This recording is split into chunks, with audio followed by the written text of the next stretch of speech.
It's the Cooligans, stupid.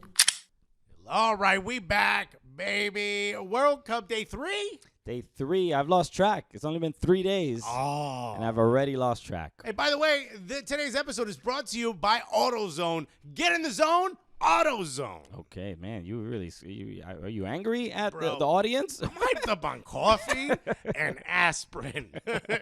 Yeah, well, we didn't mention it. Yeah, Alexis, you're dealing with another leg injury, bro. Out 4 to 6 weeks. Bro, I need a physio at this point. Yeah, dude, my couch is trash. If you got any recommendations on couches that don't look like it's the basement of your grandmother's house and don't look like it's a man cave, but also I could take a nap on it every once in a while without my lower back blowing out, that would be amazing. Lower back blowing out? Okay. What kind of parties you go to? Damn, what's wrong with this couch, dude? Buy this couch a drink. By the way, we are in the beautiful Wiley Hotel in Atlanta, Georgia. I was about to say Atlanta, New Jersey, which is not where we are. Is that a real place? No, we're in Atlanta, Georgia. By the way, the commercials here are crazy.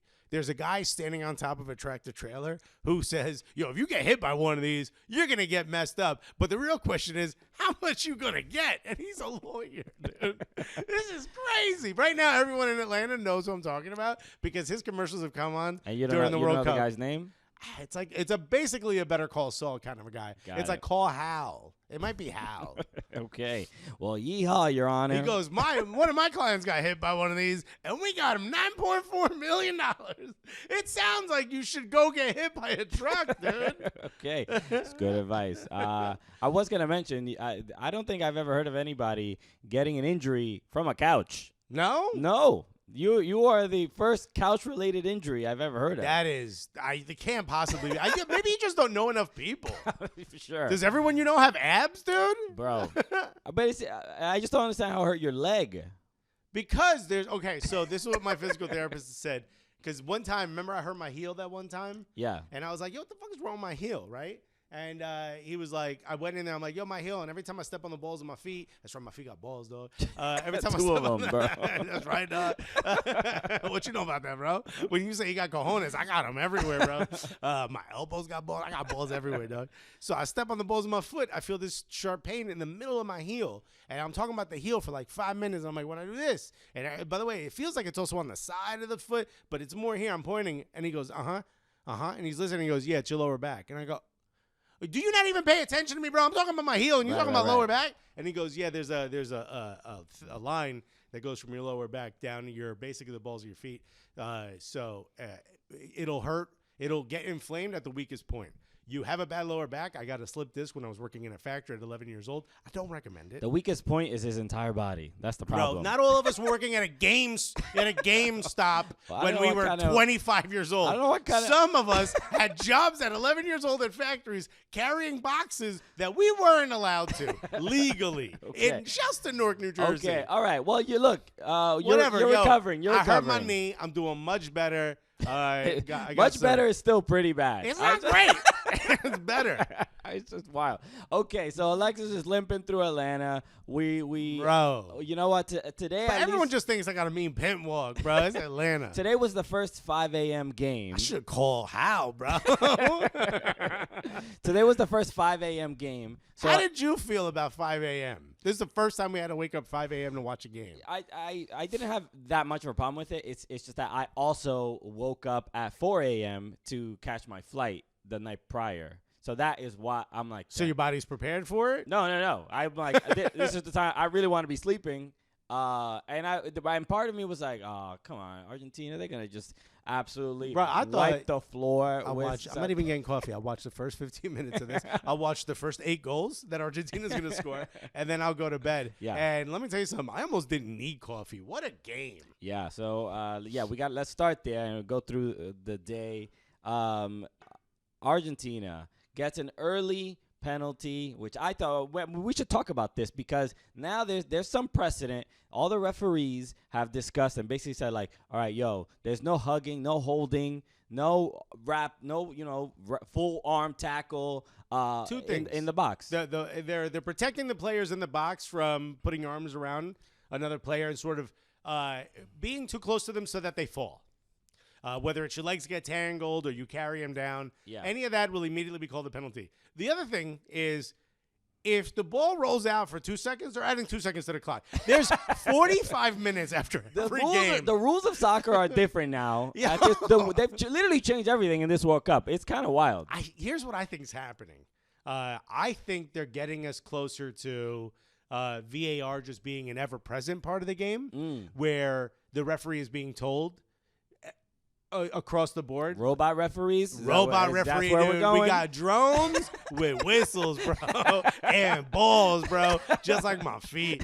I got whistles on there, too. No, I think it's like VAR is constantly watching the game and giving feedback to the ref. I think we're getting closer to that. And 2, remember, they're testing. FIFA is testing stopping the clock so when the ball goes out, I have heard and other things, so that the game just stops at 90 minutes, which I don't think is possible, because then you run into that NBA thing of like, we need to add a second back to the clock because the ball went out at this exact split second, that kind of dumb stuff. So I don't agree that that's a good thing, but they're trying to get it to where the stop clock, the stoppage time or injury time is not important or not a part of the game anymore. And I think this way is a way of annoying fans enough to talk about it so they can make that change. Maybe. And I saw, I wish I had it's a little wag the dog. I wish I had an Excel spreadsheet in front of me to display this, but I did see. Instead, you have a backwards baseball cap, and you look like a character from the Recess cartoons. Whatever. I wore the hat front the other day, and now you swapped it, bro. For continuity's sake, I'm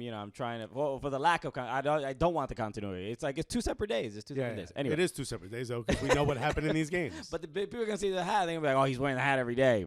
Anyway, we pack light. Leave us alone. I saw a stat, or I saw this highlighted. It said that on average, and I think it was maybe last year, they basically found the average of how many minutes the ball is actually in play in a soccer match. And it's about 55. So about 55 minutes, you're actually seeing the ball play within the lines but that's not stopping. Here's the thing. I don't agree that is the most significant. I mean, it's the most significant, but I don't think that's the only significant part of the game.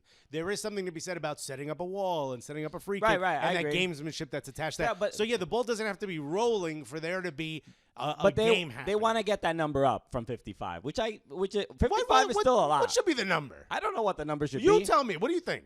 The number if you were Gianni Infantino, redhead freckled Gianni Infantino. Did that number 55 doesn't surprise you a little bit? It seems a little low. It does seem a little low. So I would, if I didn't see that number and I would have just guessed how many minutes the ball's actually in play, I would have probably said about like 70. Yeah, I would have said 72, but 70 as well. Yeah. But I don't think taking that number down means less whistles, and that's not what's happening here. Okay. Yeah. So much more is being called. Again, we talked about the U.S. game. 2 yellows were given out in the first 20 minutes.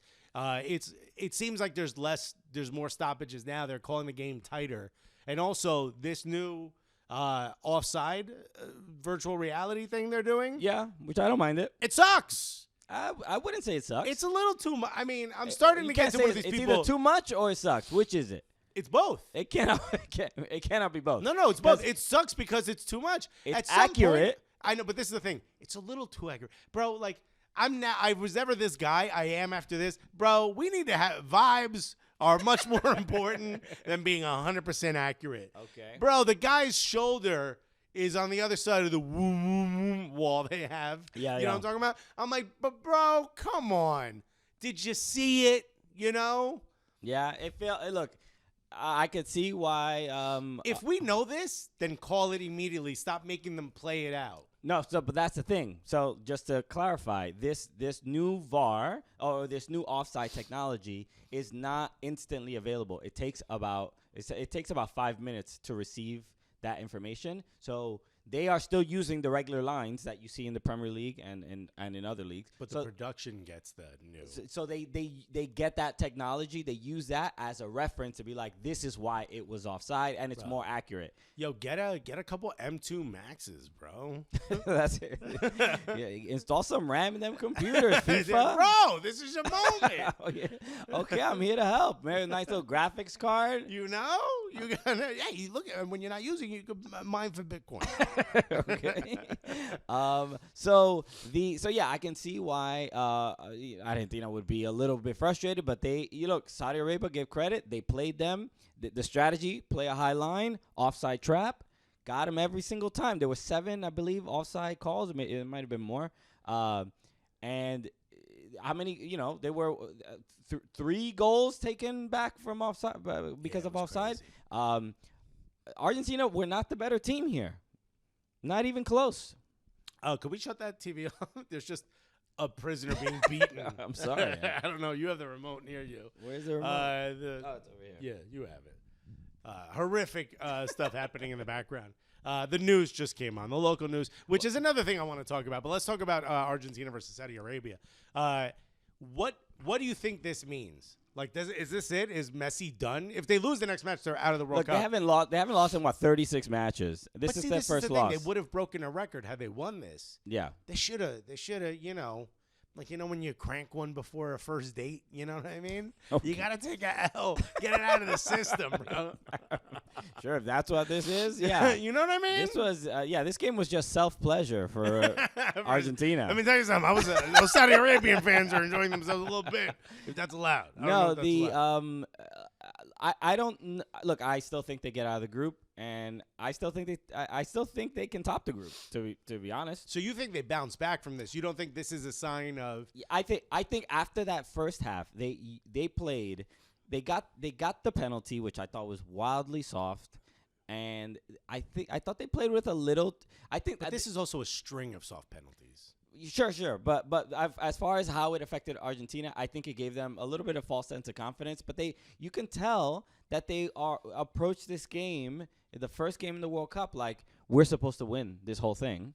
Destiny. Everybody's talking about Messi, and this is his final World Cup. And they had the vibe of let's just not get injured out there, boys. Yeah, and they didn't take Saudi Arabia seriously.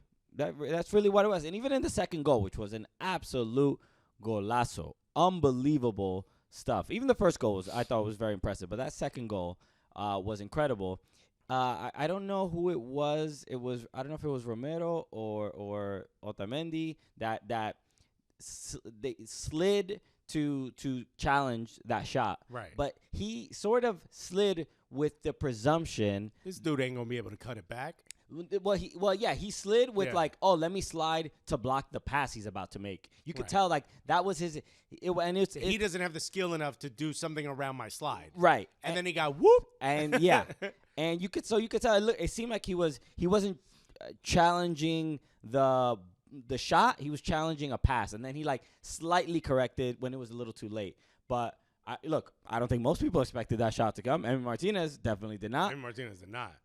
And I think they just completely underestimated Saudi Arabia, who had a gigantic fan base who were supporting. Apparently, those are the 2 teams with the highest ticket sales, Saudi Arabia and Argentina. I can see that. So I saw an interview with a fan after the game, and he was just in tears. I don't know if you heard that Saudi Arabia is going to have now a national holiday tomorrow to celebrate this victory. I don't know if it's going to be an annual holiday, but tomorrow is a national holiday for Saudi Arabia in Saudi Arabia to celebrate the fact that they won. Bro, this is such a tremendous the vibes victory. At Saudi Arabia got to be incredible. Bro, I got a notification from New York Times. Argentina loses Saudi Arabia. I'm like, yo, New York Times, they don't give a shit about this. Bro, I got a notification from the New York Star Ledger that said Saudi Arabia bossed Argentina. Argentina dusty. Smacked them up. Yo, Argentina got jugged. Shouts to the Star Ledger, bro. So it's really an incredible victory. It is very, very shocking. Was it what? All right, what do you attest it to? Because I remember sitting there watching, and I'm like, we could sit here and say Saudi Arabia shocked the world, but they did have a great qualification. They play really well in in the Asia Championship, area, whatever that coalition is called, whatever, probably shouldn't use the term coalition, whatever that conference is called. They tend to be strong. They've shown that they can play before. All of a sudden, the draw against America doesn't look too bad either. I'll tell you that. From an American standpoint, we're doing better in Argentina. Yeah, damn, son. At least we drew him, my guy. What you doing, Messi? But I don't want to sit here and say they absolutely shocked the world. They seem like they played to their strengths. And was it just Argentina walking in with too much confidence, looking past this, bit of a there's a term for that where a trap game. Oh yeah. That it felt like a little. Is that what you got the sense of? Because I don't want to sit here and say like Saudi Arabia shocked the world. I mean, granted they're having a national holiday. Yeah. You know what I mean? So maybe even they're like, hey, bro, I can't believe we got out that one alive. But what do you want to give? Who do you want to give the credit to? Who do you want to blame? I want to look. Argentina had more of the ball. They had a lot of chances, and Saudi Arabia did what the U.S. couldn't do against Wales, which is just find the strength, find the heart to just shoot on goal, to just stop them, to just not give them, and they had to figure out ways to. I mean, there's just so much attacking talent, and they just couldn't figure it out. And shout out, and then the goalkeeper for Saudi Arabia was spectacular. He was there. He was there when he needed to be. I missed the knee. Bro, I'm glad you did. It was brutal. It was so violent that I was genuinely worried that the guy might not be alive. Really? That's how bad it was. It wasn't like blood or anything, but he just got hit so hard, knee to the head from the goalkeeper. What part of the head? I've assumed it was the face. Face, yeah. Like I think it was like cheek, temple kind of. All I know is I come back from the bathroom and the goalkeeper's sitting on the floor, distraught, and I'm like, he felt it. Well, that's not terrible. good. He felt terrible. Yeah. What's his name? Owais. Mohamed Al Owais is the goalkeeper. Yeah, and I think showed a lot of courage and heart and you know what? Took some risky chances when he needed to. He kind of got it all right on that day. Yeah, and it was absolutely incredible to watch. And it was one of those things where I found myself like, I'm not sure who to really root for here.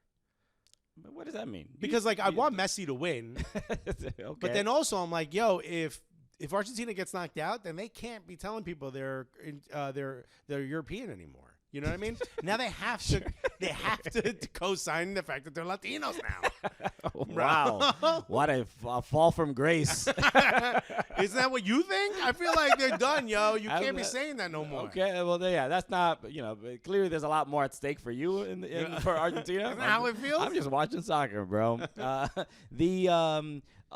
Look, Saudi Arabia, I thought they were great, and I want to give them more credit. The second half, and for them to score those goals. Impressive. They really, they very much surprised Argentina. But it is one thing to stop Argentina. It's another thing to score on. The harder, the tougher part, I thought, was that first half. To play the way they played, to play with that offside trap, for it to work over and over and over. Try it over and over, and they were getting scored on. Right. And Bar, Bar was that Matrix shit, right? The guy's like dodging all these bullets. Bar was the 12th man. Yeah. Dude. So then the I'm gonna disagree the coach. With you. I think the second half was way more impressive because what the U.S. couldn't do, which is see the change coming and then react to it and adapt to it. They couldn't. Saudi Arabia had to adapt to maybe 3 different styles of change from Argentina, and they played their game exactly. They did exactly what they said they were going to do. Yeah, it's impressive, and I think most of those players, if I'm not mistaken, all of their players play in the Saudi league. Yes, or all of their starters. Now, maybe not all their players. Yeah, I don't know, but I did hear that too. They mentioned that on the broadcast. That's incredible. Yeah, and they want to give Ronaldo how much? $350 million to go play there. Is that something you heard? No, he admitted it in the interview. He said in the interview. Yeah. Okay. A 350 million euro offer to go play there for 2 years. Good deal, bro. I'll take $3 million. What do you do as far as knee surgery? So, and we'll talk about Ronaldo in a moment, but we'll wrap this game up. Yeah, he might be taking that deal, bro. He might be calling Saudi like, "Yo, bro, y'all still on the table for this?" So, we should talk about the next game because I think this is what will affect Argentina's chances of making it out of the group because Mexico and Poland. This was as soon as Argentina lost, both of these teams were like, "Here's our shot. Here's our shot." But none of them took it. and Memo stopped it, right? Yeah. But the frustrating probably for both of the teams. I thought Poland was awful. I thought they were really bad, and Mexico should have probably again similar to the talent level between like U.S. and Wales, where you just feel like what team is the better team, right? And Mexico, and shout out to Emilia Lopez who was at the game. She was on the show yesterday from Mexican Soccer Show. And she essentially said the same thing, like just not devastated, but like it's disappointing to not get the 3 points against a bad team. Here's the thing. Everything lined up for Mexico to get 3 points and be put. I mean, like Amelia said also as well, they sort of backed their way into second place in qualifying. And this would have been another opportunity for that to happen. And they just could not get it going to the point where they were doing a good job of stopping Poland's advances, but they just couldn't do anything with those opportunities. And they seem like such a sporadically put together team. Poland or Mexico? Mexico. They Okay. don't look like they play as a unit. I don't know. Like, there's something about like Chucky Lozano was taking chances on his own when I'm like, well, there's a good opportunity to pass and maybe put additional pressure. Yeah. It's just one of those things where I'm like, this isn't what I saw when Tata Martino was in this city, at Atlanta United. This wasn't the style I remember. There's something so disassociated with each of the 11 that are on the pitch. Yeah, I wouldn't go that far, but I would say I think they have the same problems the U.S. has, where it's like final third when you're really playing against a defensive team. They just can't really figure it out. And then when they brought it in... It also seems like there's not one guy who's like, just give me the ball, I'll do it. Yeah, 100%. And I think the U.S. suffers from the same thing, which isn't just like, guys, I'll take care of this. You look out for rebounds. I'm right-footed. Go over there. Yeah, well, I would say most teams don't have a guy like that. I mean, there's no... Poland does. Well, you know Poland what I mean? does, but I mean, they could barely get the ball to Lewandowski. But sure. Yeah. There's pluses and minuses. Yeah. It's look, they were terrible. I mean, like, to the point where even I thought I'm like Karol Swiderski from Charlotte. I'm like, why isn't he in this game? I mean, he had to be better than some of those other dudes. Double-digit goals last season in MLS. Very strange, the decision, because I thought he would have made a difference in that game. Also, probably would have played well against a team like Mexico that plays a bit more physical, a lot like MLS defenders would. Yeah. So but there weren't really many chances for Mexico either. How many? They did. Well, they had a couple shots. How many on target did they have? Because it wasn't that many. They had probably should have my phone out. 11 shots, 4 on target. So it's not terrible. But look, expected goals 0.72 to Poland's 101, and that was pretty much the penalty. Yeah. So look, it was a little bit frustrating for them. They should have done something. I mean, like, the fact that they couldn't create a really, really solid chance against a team that was bad I'm sure it was disappointing to a lot of Mexico fans. So. Right. And if you look at, I don't know if you guys believe in XG, but this might surprise you. The XG, I'm going to give you 2 XGs. Tell me who you think they are. 0.72 and 1.01. I have them in front of me. I didn't know you were looking at that part. Okay. I just said that. I said You didn't say XG. Yes, I said XG 0.72 and 101. And I Oh. said it was the penalty, the 101. Do you remember that part? Just literally You literally just said 30, that. 40 you did seconds just say ago. that. But what I was going to say is, I was getting my phone out. I stopped paying attention. So I forgot who it was. Somebody just tweeted at both of us saying that, praise Christian for the having to put up having with me to put up with at you the and the beginning of the patient. show? Yeah. Yeah, when you were being really mean to me, dude. Yeah, of course. That's how they see it. Being a dick, dude. He's nicer today. Maybe it's the fact that I took Advil. Whatchamacallit. But when you look at 101, you look at that, you look at 0.72, it goes to show you, sure, yes, the penalty gives you the 101, but there was like nothing there. It was one of the more frustrating matches to watch, even for someone like me that wasn't rooting for either of the teams. Yeah. So But the result is probably the biggest thing because it opens up the group for. I'm gonna look at the group. What an odd view to just see Saudi Arabia at the top. Yeah. Poland is now in second place. Mexico and Argentina third and fourth. I don't expect it to stay this way. But that game, the next game. Do you expect Argentina to get out of the group? Of course, just as they expect it, just as I think everyone in the world expects it. So then that begs the question, who's second? Can we see a world where Saudi Arabia gets out of this group? They play Poland next. I have more confidence in the way Saudi Arabia played versus the way Poland played. Well, I think Poland will after seeing them play against Argentina, they'll probably play Saudi Arabia similarly to the way they played Mexico. Don't lose the game, right? Yeah. Get a point makes a huge difference. A point for Saudi Arabia. I disagree with you because then they have to play Argentina. Right. I'm just saying, and Argentina needs to win. So this is the thing. Argentina played Saudi Arabia very aggressively, which is why they were getting so many offside calls, the offside trap. I don't think Poland is gonna fall for that, and they can't even play like that because it's not yet. They ain't got the facilities. So I don't expect them to be like I would say that if they can get anything out of the game, they will. You would expect them to beat Saudi Arabia. That's what everyone else thought. But I think these remaining two matches in this group are going to be pretty intense. I think what's going to make the difference in that second game is who's picking up yellow cards and who what's the lineup going to be so that they don't miss that third game. They mentioned on the broadcast about how now that third game, 2 yellows, 1 yellow in each the first 2 games. Yeah, you now miss the third game. That third game, Argentina is going to be bloodthirsty because they will desperately need 3 points to move on. But it doesn't matter who they play. You're going to have to favor them. There's no way you're going to pick Poland or Mexico over Argentina. So I think it's going to come down to Saudi Arabia versus Mexico. Saudi Arabia is going to, if they can get a point, I think they make it.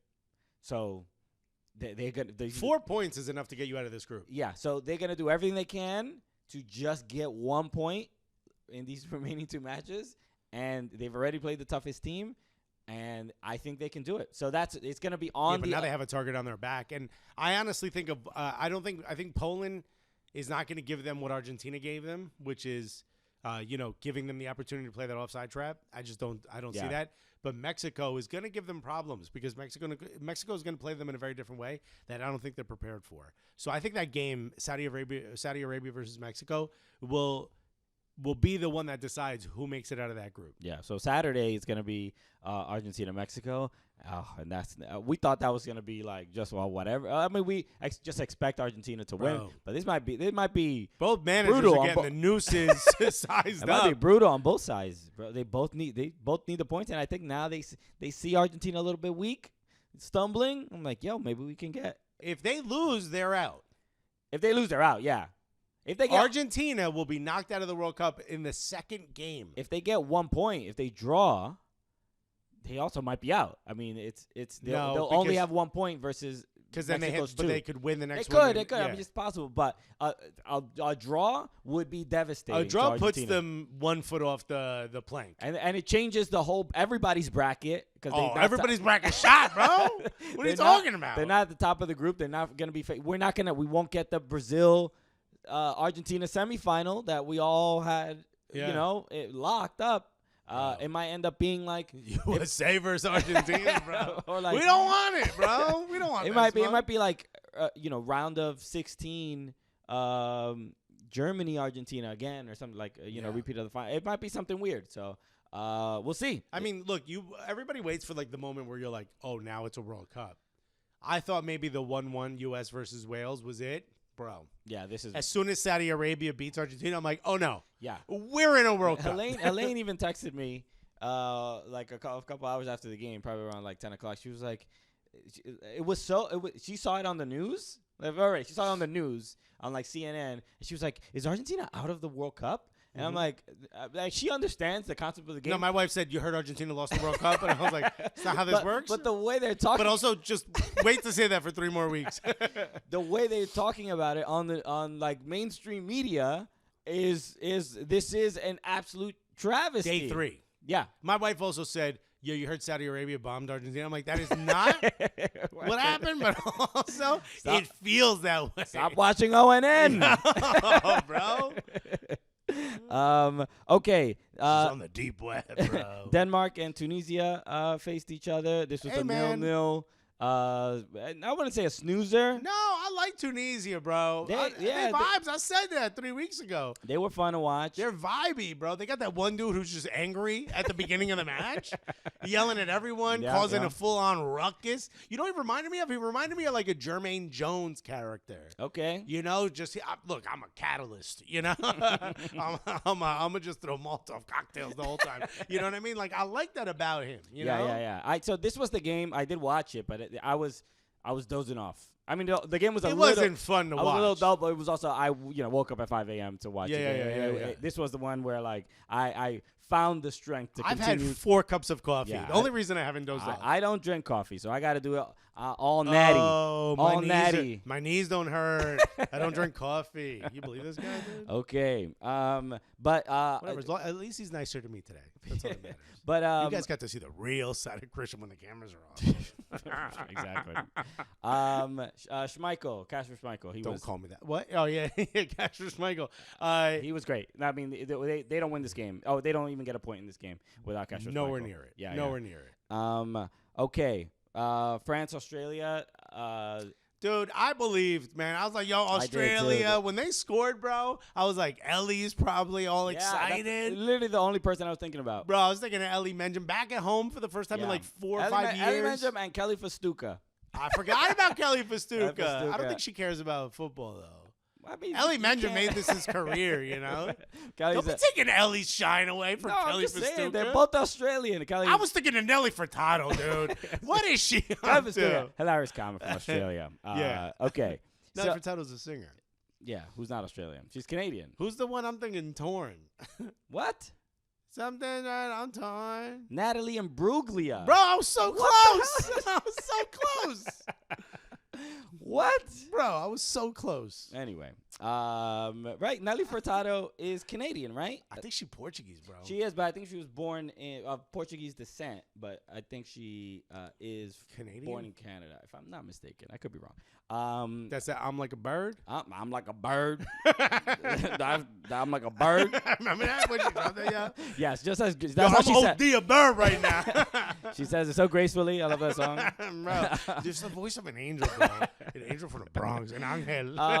But no, Australia scores first, and I believed in the vibes at that moment. But here's what I've realized in this game: this is no longer Messi's gonna have to do something to make this his World Cup. This might not be Neymar's. This might not be Ronaldo's. This is Mbappe's World Cup. This is where he takes This is I now dominate the game. Mbappe. Yeah, and it's the I was watching Dembele, watching Mbappe. I'm like, these guys are so unbelievably gifted at this game, but they do the game and they do their skills at such a faster speed than everyone else that it seems unfair. The only player that I look at on the France team and I'm like, how'd you get here? Honestly, is Griezmann right now. Griezmann is in his Messi era. Messi being like, not defending. That's not why you brought me here. Yo, Messi did not run at all that game. No, he waltzed. They don't, but they don't need him to. They don't need him. That's the game plan. It's like, hey, protect Messi, Romero. Keep him. We need him for the entire tournament. But dude, Griezmann was taking. He took one really good shot that got cleared off the line. But every time he took a shot, I'm like, dude, give it to somebody else. Yeah. There was the names. Pavard played well. Who's the kid that came in for his brother? Theo Hernandez. Yeah. Incredible. That's why I did want to mention that, which I thought that's probably one of the big concerns. I mean, France already is dealing with a lot of injuries, but they got a deep squad. They have a very deep squad, but when now the depth is now a little bit at risk because So Lucas Hernandez, I don't. And they didn't take another player because of Benzema. Yeah, so which is another odd decision. Stupid. But also, did you hear? Mbappe came out and said he prefers to play with Giroud instead of Benzema. Wild, disrespectful. Well, they have they played together more often, and they won a World Cup together in 2018. Who cares? You really shouldn't say that about. I agree, you shouldn't say that, but he said this publicly. Yes, the announcers were talking about it. He said he prefers. He feels that he prefers to play with Giroud because he feels he plays better with him than next to Benzema. Which, if you're Florentino Perez, you're just flipping tables, bro. That seems a little bit absurd. It's wild, disrespectful. I was so excited. He's already injured, bro. Leave him alone. I was so excited to see Benzema at the World Cup. I thought, he needed it. I needed it for him. His style of play is so just slightly. I mean, similar to Giroud, but just a little bit better. Yeah, but there's a little bit of more speed and grace around what Benzema does than Giroud. Yeah, it's like Giroud is just like so lethal, definitely in the box. But I find Benzema to be a bit better at like maybe some hold-up play, just linking up a little bit more, getting out of the box, and being in the midfield. Benzema's also better playing second fiddle than I think Giroud is. Giroud is like, look, here's my zone. I'm gonna do this. He ain't really got the speed. He did it with Cristiano Ronaldo, obviously, for years. Here's my question. And look, when you come to the Cooligans, you come here for analysis you don't see anywhere else. Okay. Okay. And look, I'm gonna say something that I think is just as disrespectful as what Mbappe said, but I'm using it more as an analytical perspective. Yo, is Giroud less sexy than he used to be, dude? Is Giroud Has he lost it a little bit? Has he lost a step in his sexiness? Right? What? I don't know, man. The camera came up close. What are we in 6K now? The skin's not looking right. Damn, the bro. beard looks weird. The hair's odd. It's called father time, bro. What are we judging his age? Nah, he looked like someone who was gonna. He didn't. I don't think he was as beautiful when he started at Arsenal as he became. I thought he was aging with time. He was aging like a fine wine, bro. I saw him today, and I'm like Sergio Ramos. Sure, or me. Young Sergio Ramos, not a good-looking guy. No. Old Sergio Ramos, gorgeous, absolutely gorgeous. It's quite. Yeah, he added a beard. He added like just decorations to his face. Yeah. Or he ornamented his face. You got to do that sometimes to distract. It made a big difference, bro. If you could grow a beard, it would make a difference. That's the problem. Is I can't change this up. Nah, you got no ornaments. I'm stuck with this. No, you could maybe do a little bit of a sideburn, bro. I'm just forever teenage lesbian, bro. Yeah, bro. I embrace my look. Bro, you look like that the character that Pamela Adlon voices on Recess. Oh yeah, the girl who's like the tough one. But you don't know the name. No, right now people know the name in their heads. Let's get back to the most important subject, bro. He went from like a 9 to like possibly a 7.5, dude. All right, I mean I think that's you didn't notice a stark drop. Not really. I mean, look, but I've never been. Remember when we were planning, we said we got to pay attention to his sexiness, bro. I've never. Look, you can't be on top forever. You know what I'm saying? I mean, what are you gonna do? You get your time. This is his last World Cup, and he's not going out on top. You get your time. Do with it what you can. Right. And then that's it. Now you pass the torch to somebody else. The clock don't stop ticking, bro. Okay. Real shame. Okay, yeah. I love this is Alexis of all people. Like, hey, look, he's just like one of those like greasy agents. Old Hollywood stacks of paper on my desk, a cigar. Look, I'm just sorry. There's just somebody turns 18 every day. You know what I'm saying? Hey, buddy. Every bus that shows up in this town's got someone prettier than you. It's a real shame, kid. Okay. He makes a decision. Yeah. I don't know what to tell you. Hey, you did some terrible things to get on the screen. I know it. But you're going to have to bury that. I made you do them. You're going to have to bury it deep in your psyche and go back to your hometown. Sorry, Olivier. Look, you were Alexis. That's it. Bro. You know, the Lexus sex rankings are. You did. You dropped a couple. You dropped a couple. So. You dropped a couple. So look, France ended up. Obviously they gave up that first goal. And I am a little concerned. I haven't seen what the injury status for Lucas Hernandez is, but it looked like ACL to me. Yeah, he was helped. He was helped off the pitch with two guys acting as crutches. Looked like he was trying to keep weight off of his leg, which is never a good sign. Yeah, but it wasn't like he didn't. It was strange. He just had a very odd injury because it wasn't usually ACL is like when you press down into the ground when you plant, and it didn't look like it. It could be maybe like a quad or maybe he tore a muscle. You know what it could be? He could have slept on a back couch. He could, yeah. That's you know what? You know what? What we didn't. Was there a couch on the pitch at some point, bro? What kind of hotels are they staying in right now? And did you order a couch off Wayfair when you were drinking wine? That's the important part because I did, and I've been paying for it ever since. So hopefully he's okay. It does look pretty serious though. So, but I do think there's it does cause some concern. But obviously France is still a very very strong squad.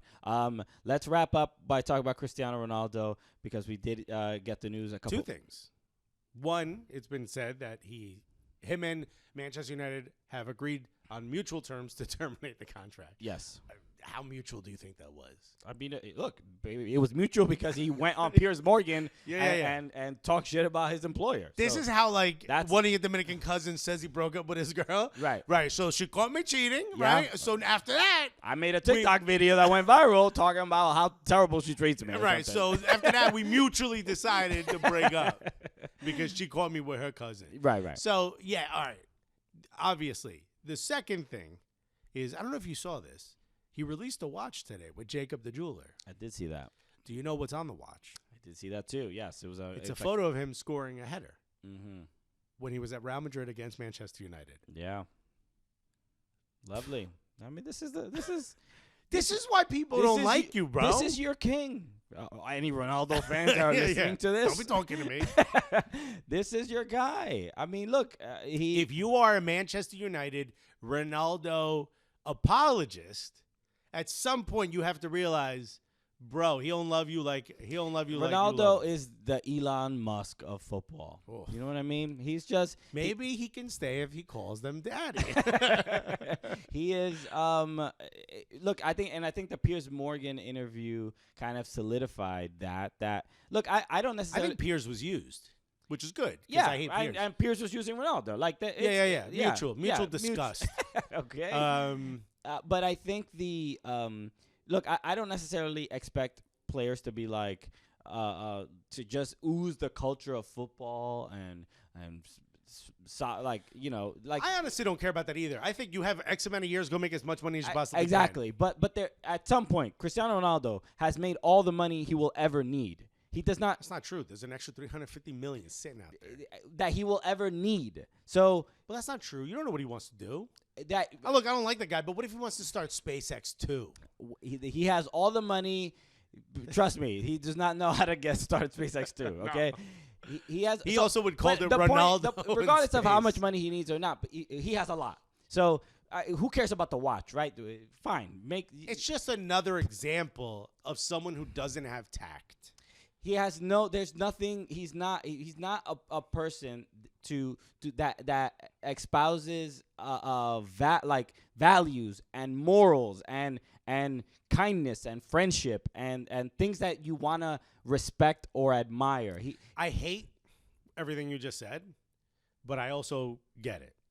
Why do you hate what I said? Because it sounds like I don't need my players to be great individuals and great teammates. I don't mind if someone's a little bit of an asshole. There's a lot of things Cristiano Ronaldo has done that has gone way over the line for even what I'm willing to put up with. You guys know exactly what I'm talking about. But I don't need you to be like the guy who walks in and everyone just loves to be around. Well, I don't need all that. I'm not saying I need it either. But I know that he does not show those things. But what I'm saying is I don't think people say like, all right, you could be an asshole and be on my team as long as you're the GOAT. And a lot of people would say he's the GOAT. But what I don't think people, or at least the ones who support him, are willing to admit is that, he's an absolute asshole. Like he's a terrible person. He's doing about this himself. on purpose. It's just like a lot of ego, and it's just like he's bro, doing this shit on purpose. Your ego has been stroked or struck as many times. Struck. Yeah. As many times. Call how? As, more than most human beings who have ever existed on this earth. So what is the point of, like, to me, it's like, look, I mean, this is in my latter years of, if I was a professional footballer, I just want to be a team guy. I just want to get as many trophies as I can, try to support. What is it, Roy Kent? That's how you see yourself? Yes. Yeah. And did you see Ian Wright? Shout out to Unc Ian Wright, because he commented on it, and he said that Cristiano Ronaldo is basically and I'm paraphrasing, but basically a person that doesn't know how to handle the end of his career. Oh yeah, I did see that, and he says that he should talk to somebody. Yeah, because and he said it from a loving place, which is the kind of person Ian Wright is. But he said you could see that it's affecting him, and he doesn't know how to handle it. Yeah, and that's why he's lashing out and doing all these crazy things. And there were moments in that interview where I'm like, dude, when he goes, oh, dude, what do you think you have, more millions or followers on Instagram? And he was like, oh, it's a great question. Yeah. But he's like, I'm number one. You're a dork for caring. Yeah, he goes, I'm number one on Forbes, and that's very good. Yeah, and it's like, dude, you heard yourself. Pierce is lame for asking, and but Ronaldo's a dork for being proud of it. There was parts of that interview where I'm like, dude, this should be on Grindr, dude. I mean, he is basically sucking Ronaldo's What kind of content's on Grindr? I gotta check that stuff out. Honestly, it's a lot of wholesome friendship. I mean, these dudes really care about each other, bro. You know what I'll tell you? Giroud couldn't get on it right now, bro. Wow. You dropped out, bro. Okay. The bar has been risen. Sorry, Giroud. So look, now he is done with Manchester United. As soon as they started tearing down his image off of Old Trafford, you knew this was about to happen. Where could you possibly assume he goes next? And do you think this affects his World Cup? Yeah, that's it. And so I want to mention that first, because I think we're gonna, Portugal hasn't played yet. They play tomorrow, right? Mm-hmm. We're gonna see how this is going to affect the World Cup. And who do they play? They play. Oh no, they don't play tomorrow. When do they play? Damn, when do they play? That's a great question. They play on Thursday. They play Ghana. Okay, on Thanksgiving. So I'm gonna watch that. So wow. So look, they've been like reports and little comments here and there. I don't know how much of this is really affecting the Portugal training camp. There was that rumor that that Bruno Fernandes gave him some shade when he walked into the locker room. That was cleared up and said that it was some sort of joke. Once they put the audio, they were actually joking with each other, and it was like not that serious. But who's the dude that he walked up to and touched the back of his neck? João Cancelo. Yeah, João Cancelo. That one seemed legit. Yeah. I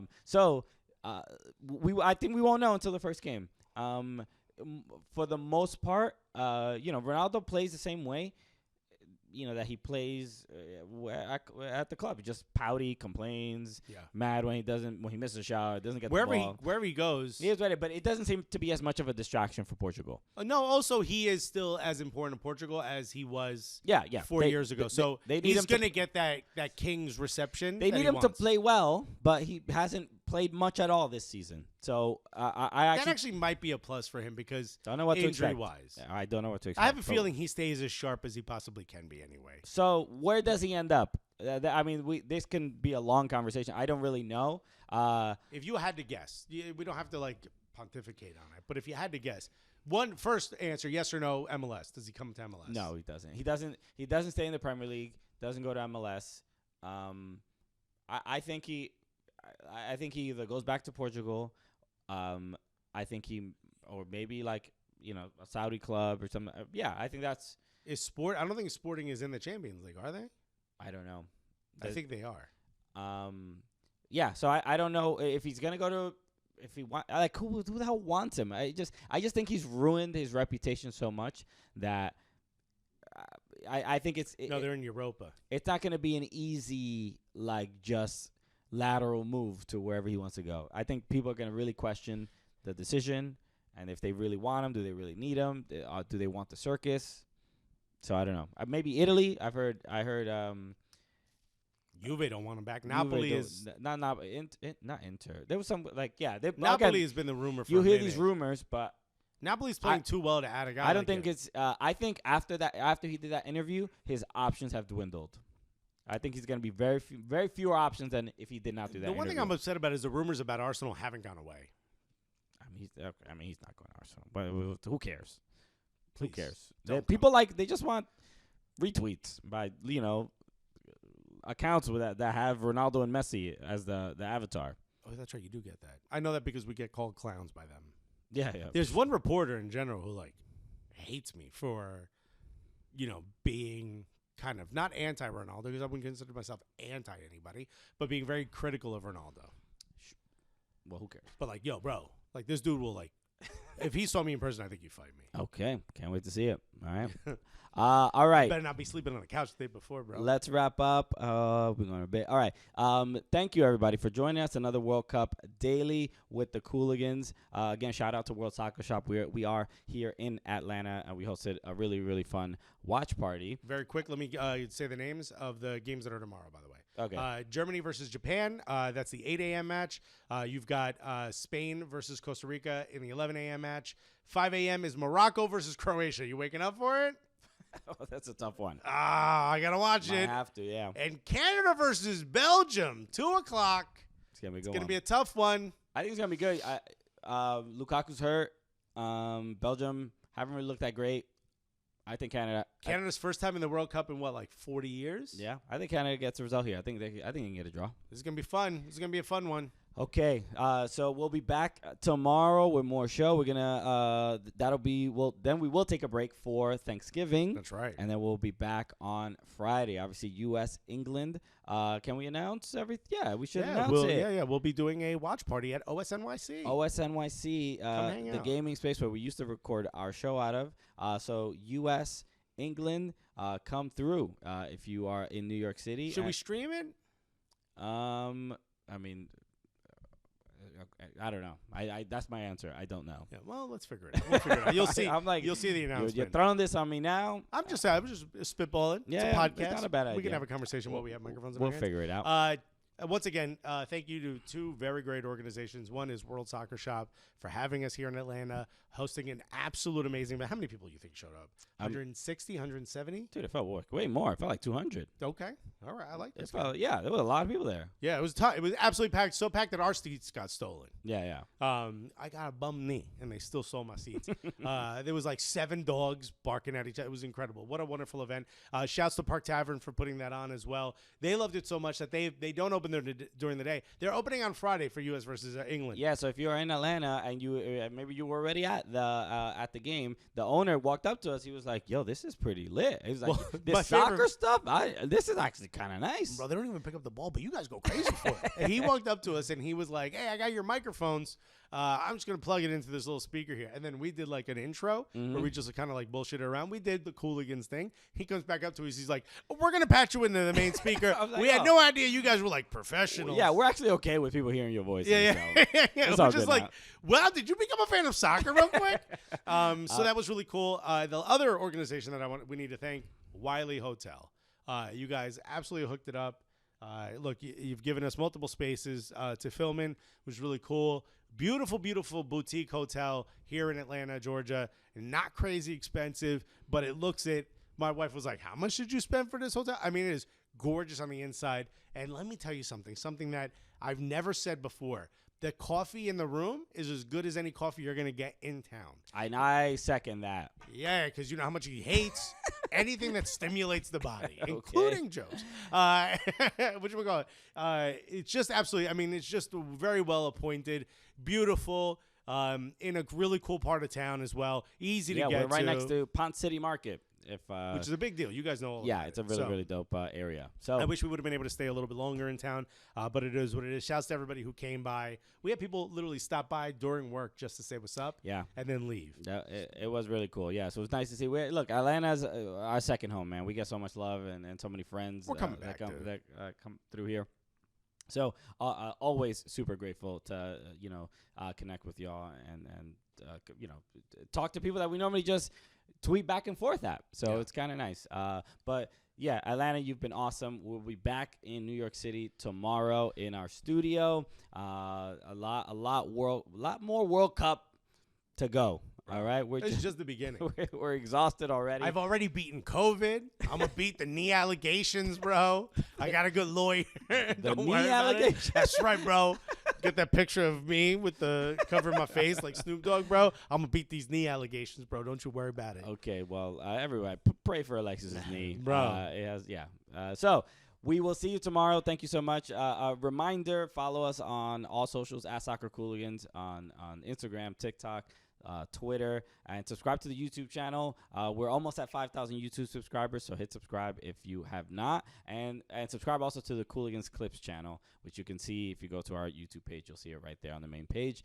And that's it. We'll see you tomorrow, everybody. Have a good rest of the World Cup. Peace, everybody.